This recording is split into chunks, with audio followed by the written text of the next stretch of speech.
Welcome to The Buzz, a podcast by Boone Electric Cooperative. The Buzz is a monthly message to our community, celebrating what it means to be a member owner of your local electric cooperative. Boone Electric Cooperative, your co-op, our community.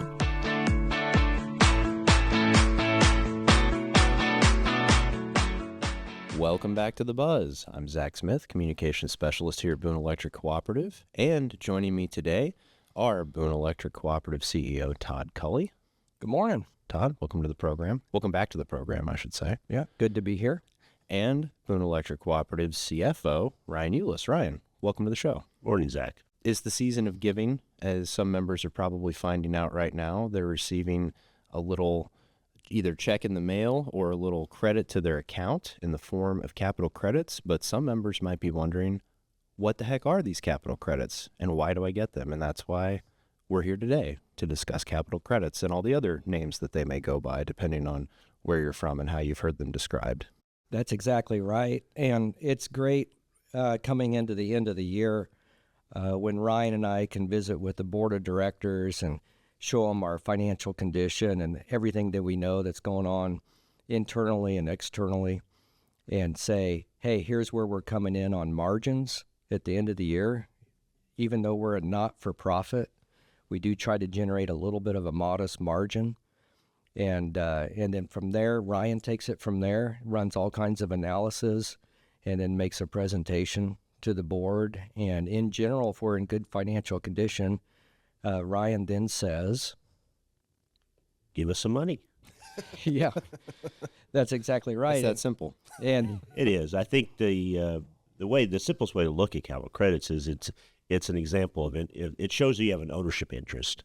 I don't know what happens to everybody else, but I don't generally get a lot of checks in the mail. I don't get a lot of discounts on my bills, but the ones that you do, and when you do that, it typically means that you have an absolute interest in that or some type of ownership in that, and that's why you're receiving that money. Yeah, that's the way that I typically describe it to people. You know, as not a member of Boone Electric Cooperative, my electric utility, which will go unnamed for the purposes of the podcast, I not only don't have a say in who sits on the board or how it's run, but they certainly don't send me a check of any kind at the end of the year. yeah, exactly. And, you know, for us, and I can speak on behalf of the employees and the organization, as we come into this part of the year, we know that the discussion on patronage capital, the members' financial interests in the organization is going to come up as a hot topic and an important topic. And so what we do is we become, I think, even more conscious of how we spend the members' money. What are we using it on?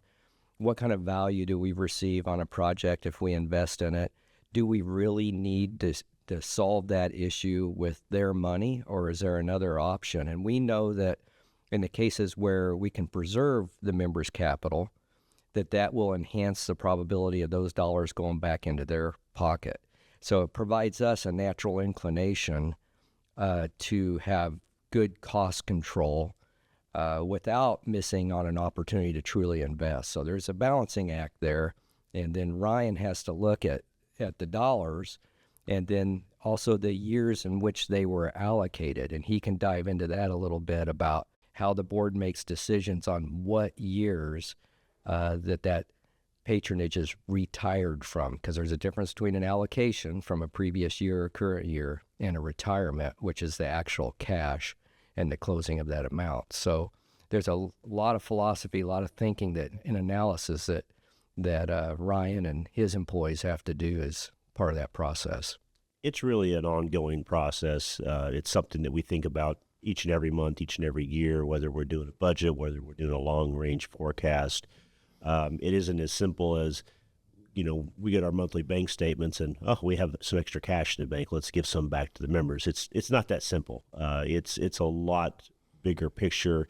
It really is based on, what the board sets as financial policies and a foundation of how we want to run the cooperative financially. So, the members are owners, and we're using their investment that they give us through paying their electric bills and making sure that the utility is running correctly, that we're getting good quality service, not too many outages, and doing the things that are necessary to make this place run the way it needs to make. So us giving that money back is a sign that we're doing our jobs efficiently and effectively. And when we do have a little bit extra and we look at the financials, we make that determination that we can return that money to the members at that time. You just mentioned there's a little bit more to it than just, okay, we made some extra money this month, let's just give some of it back. How exactly does the board make that decision on, okay, we've covered our bases financially speaking, we're in a position where we can retire credits? Because I think some people hear not-for-profit and they just assume, okay, well then whatever profit we made, that's just going to go back to the membership. But that doesn't necessarily take into account the business or utility aspect of being a not-for-profit electric utility. Yeah, there's many ways that you can consider or look at your financials, and I think not-for-profit is sometimes misunderstood, because one not-for-profit might mean that every single penny they get, they're going to spend. And in the case of a charity, that might be a great thing. In our sense, not-for-profit means is that we're not here to make money. Every penny above and beyond what it costs to run the cooperative, it belongs to somebody else. And in this case, it's a member. Now, where we base that on is we still have other obligations. Primarily, our primary obligation is, financially at least speaking, is to our creditors or people that we have borrowed money from, because the cooperative is not entirely financed by the members' rates. We do have to go out and borrow money from CFC, our primary, our majority lender. So they have financial ratios that they put in the covenants of their loan agreement saying, hey, you have to meet these metrics, and that shows that you're financially stable and you're paying your debt to us. And those are some of the big things that we consider before we look at, the equity that we have and what portions of that should be returned to the membership. And then that amount that's ultimately set aside that, okay, we're going to retire this amount. How is that divided, I guess, on a member-to-member basis? How does that determination get made? We look at it overall first, and what we look at is we try to do basically a 20-year rotation. And what that means is that your equity investment, we're using that to make an investment in the capital of the cooperative. So the first thing we look at is what's the oldest equity or margins that was allocated to the membership that's out there, and how we could return that. And we try to do that in a 20-year rotation. The other thing that we do is we also return some money for the most recent year. And that does a couple things. One is it shows that it teaches those new members that they're a member owner of the cooperative, but it also gives me a buffer. If I'm trying to budget a bottom line and I'm budgeting very thin and I don't have any margin for error, if we have a major storm or if there's some type of black swan event that occurs, and as everybody knows, we've had a couple of those in the last few years that could drastically impact our costs. If I don't have a buffer, that can be a little bit dangerous. So having that money to give back and budget a little bit more margins than, say, instead of giving that money back at the end of the year, this gives me a little bit of buffer to move around in that sense. Okay. Being organized, I think it was April of 1936. Mm-hmm. When the co-op first started, very basic operations. And for the first few years, I haven't seen those financials, but I can't imagine that they came close to covering all their costs to get started. And right. They had low-interest loans, never grants, but low-interest loans from the government to get started. And so it was probably 15 to 20 years in to operating, somewhere in the mid-50s to late 50s, before they said, oh my goodness, we've covered our cost and we have a little bit extra.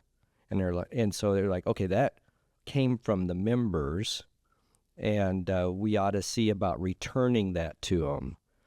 But they would have been like, but we can't really afford to return this modest amount to them at this point, because we have these heavy capital needs building out the system. We're building things that we need to really finance over 30 or 35 years, if not more. And so it really becomes year 39 or 40 in operation when we can afford to go back and pay off those previous year's margins with current year margins, which hopefully are a little bit larger as the system continues to grow. Part of the dollars that Ryan's talking about that are retired or returned to the members today are coming from that era of 20 years ago or so, somewhere right in that ballpark. Some are more current because with this membership, we heard yesterday in the board meeting, we have around 36,000 meters on the system. We have around 28,000 members. 13,000 of those members are new members.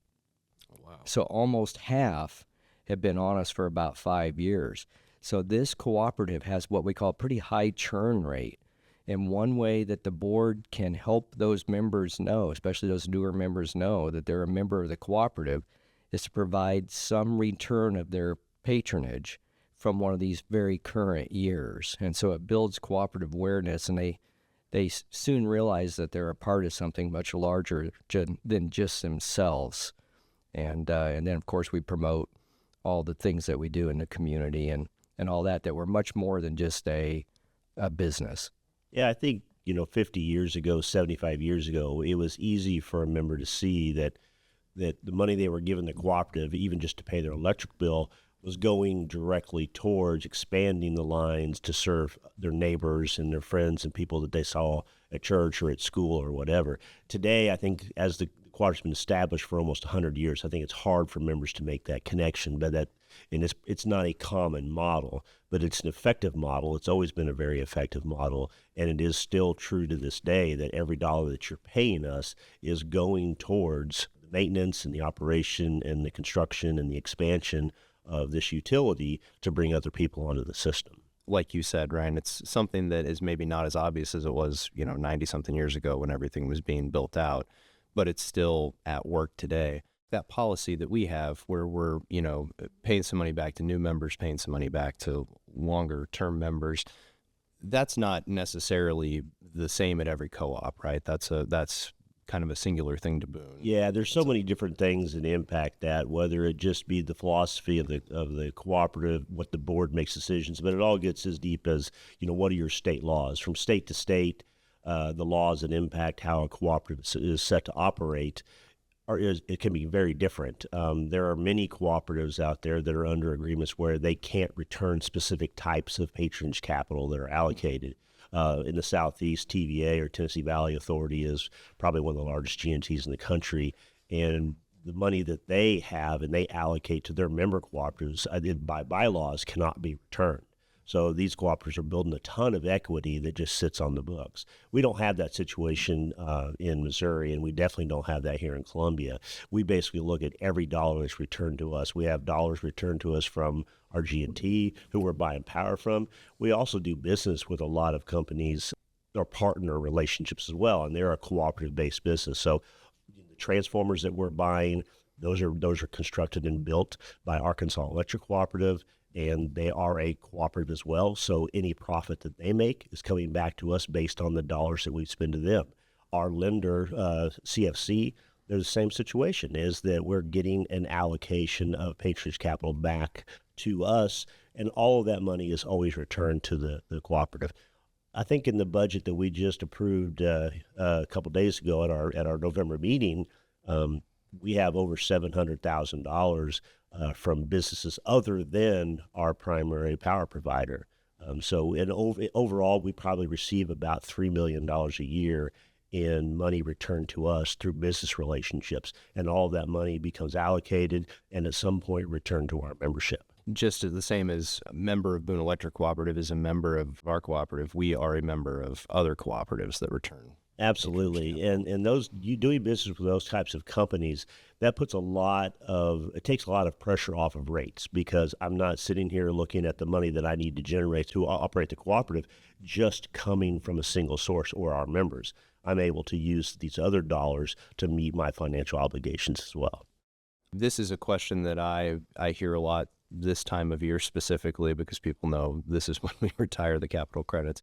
Can I just bank on receiving that every year? I mean, is that something that is a guarantee year to year? So certainly the expectation is there for the employees to have cost control always forefront on their mind, and certainly the expectation is there for the board understanding, the importance of letting our members know that they're true patrons of the business. And I think our members also have come to expect it because we have a strong history of being able to provide it. But the short answer is there's certainly no guarantees. Mother Nature can intervene, and we can have some significant short-term expenses where it's more affordable to take that patronage and address the issue than it is to maybe approach a lender or use a line of credit or something along those lines.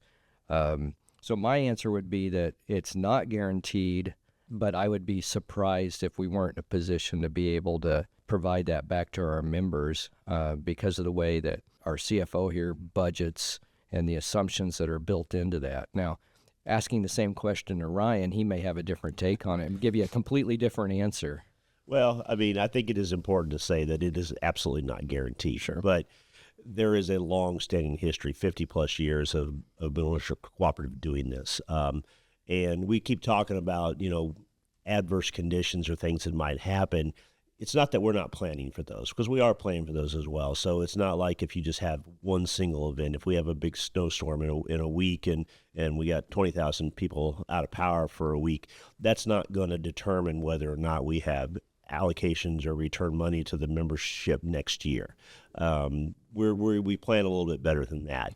But I think, we have a board that looks at the financial status of the cooperative. They listen and to Todd and myself when we have these conversations, but they also see the pressure of saying, hey, we have a long history of this, and it's important for us to remember who we are and what we're here for and who owns the co-op. And this is a big deal to us. So, your individual check, you may look at it one year and say, hey, this isn't that big of a deal, but in total it is, and it means a lot to us. So guaranteed, no, but it's definitely one of our primary financial goals at the cooperative on an annual basis. We still have those members that have been on our lines for 20 plus years. Mm-hmm. Well, they still have that investment. We made an allocation 20 years ago. They have the true ownership of it, even though it resides here, but those dollars are still sitting here. And so even this year, some of the money that comes back through our process to our members is going to be that 20-year money coming back. And, they deserve to have legal access to that and have their investment back in the due course of business. And, we've talked a little bit about how many members are newer members of the cooperative, right? But we haven't forgotten where we've come from, who started the co-op and all that years ago. That's still very much in our DNA. And so we're always going to have that 20-year money on the books and retiring it going forward as part of this calculation. And that's a critical part of this that goes into the board's decision-making also. Yeah, it all goes back to that balancing act that you've both talked about, I think. Yeah, one of the big questions that I always get when I'm around town is, unfortunately, power costs and other expenses keep continuing to rise, and we have to adjust rates and increase rates occasionally. And people will ask, well, how come you're giving me money back and then you're turning right around and raising my rates? Well, it's not the same money. The money that we're giving back is money that was loaned to us through paying your bill years ago. Mm-hmm. Most of it is going to be, as much as, like Todd mentioned earlier, 20 years old. There is some current money, and that's that buffer that we talked about earlier. But raising rates is for future expenses. So that's going into my planning for what I need for that next year or the following years and things like that. So every dollar is not the same dollar. So it's more of a, I've got to give this dollar back to this person, but there does take a need for a larger investment going forward from other members. So. And some of those expenses going forward, if we look at rate pressure going forward, are for us to repay 30-year loans for new substation transformers that are multi-millions of dollars. So we're putting some of those in now, but we're not asking our members to pay all of that right now. That's going to be paid by the members that utilize that asset over the next 30 plus years. So it's going to be financed with the debt that we get from CFC, and that's what Ryan's talking about.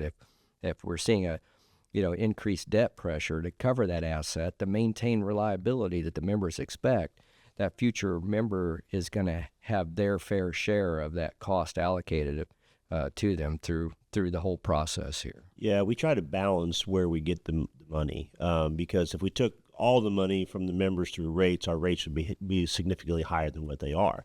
If we use complete debt from lending institutions, we'd have the same scenario. We'd be paying a lot more interest expense, which would impact our rates, and I'd have to raise those as well. So there's a balance of where we're getting our money from, and we call that equity level. So we look at, how much money do we want from our membership? We look at the debt portfolio. We try to manage that and get a nice blend to have the most positive impact on the financials and the money that we need to invest in the cooperative going forward. I like that you made that delineation between the capital credits being for the investment that was already made. The rate increases when they occur are forecasting for future expenses, and ideally 20 or however many years down the road, that money that's going into something like a rate increase would be part of what you're getting back as capital credits.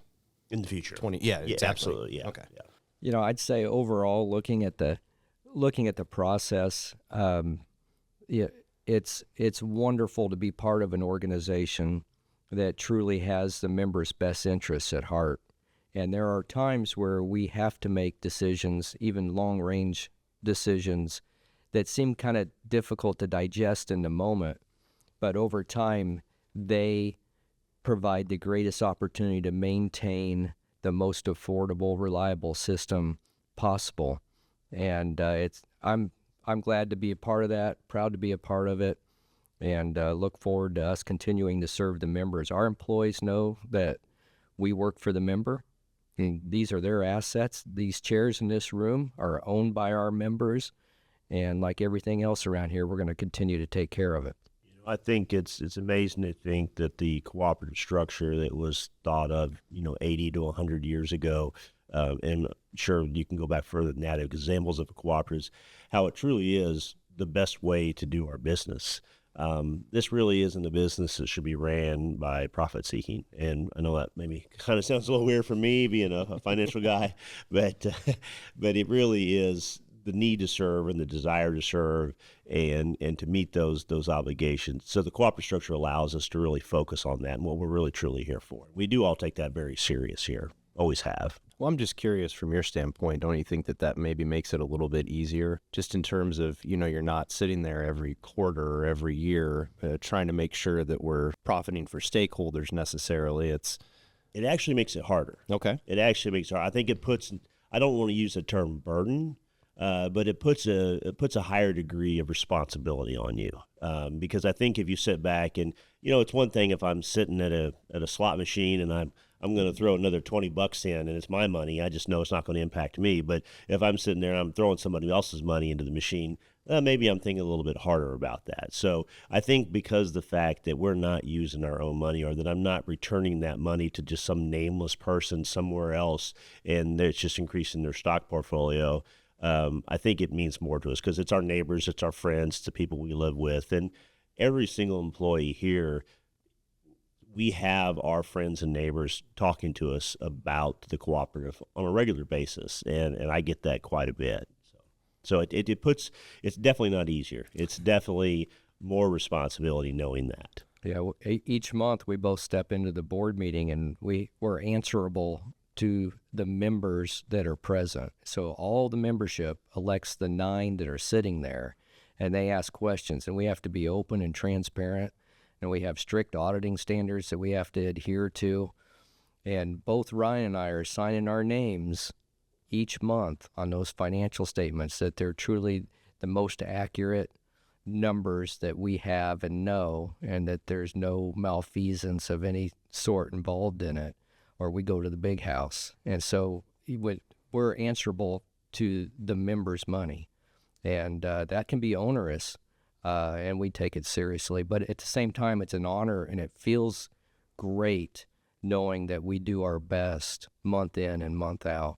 All goes back to that line, your co-op, our community. It's like, as you just said, Ryan, it's not a nameless person somewhere that you're never going to see. It's the friends, neighbors, family members that you're going to see every week, if not every day. Absolutely. Well, thank you guys for both coming in and talking about that. I know it's a different subject for us here on the podcast, but it's something that we usually get questions about this time of year, and not always obvious to people who don't deal with it every day what exactly capital credits are or where they come from. So thank you all for coming in and discussing that. It's been a pleasure. Yeah, thank you, Zach. Appreciate it. Thank you all for joining us. Be sure to come back next month, and until then, we'll see you somewhere down the line.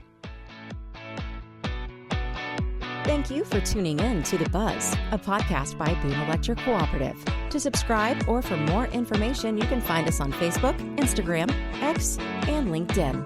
And of course, you can always visit us 24/7 at booneelectric.coop. Boone Electric Cooperative. Your co-op. Our community.